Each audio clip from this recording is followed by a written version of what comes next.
এই মদে মানুহৰ জীৱনত বহুত ডাঙৰ গুৰুত্বপূৰ্ণ ভূমিকা এটা পালন কৰি আছে আৰু সেইটো কেনেকে কৰি আছে কেনেকে সম্ভৱ হৈ আছে ভিডিঅ'খন শেষলৈকে চাবা ভাল লাগিলে এটা লাইক কৰি থৈ যাবা रुको जरा सबर करो যি মানুহৰ বহুত টেনচন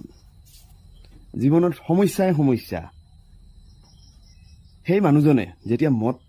নামৰ এই অমৃতবিধ সেৱন কৰে খন্তে সময়ৰ বাবে তাৰ জীৱনৰ পৰা এই টেনচন সমস্যা এইবোৰ নাইকিয়া হয় আৰু সেইখিনি সময়ত সেই মানুহজন টেনচন মুক্ত হয় আৰু কিছুমান ক্ষেত্ৰত দেখা পাবা लेकिन एक सेकंड 2-3 পেক পেটত যোৱাৰ পিছত এজন সাধাৰণ মানুহেও ৰজাত পৰিণত হয় আৰু এই সকলোবোৰ মনোৰঞ্জন আমি ভোগ কৰি আছো একমাত্ৰ মানৱ সৃষ্ট সম্পদ এই মদ নামৰ অমৃতবিধৰ পৰা बात तो सही है ঐন্সৰ মালিকৰ লগতে তাত থকা সকলো কৰ্মচাৰীবিলাকৰ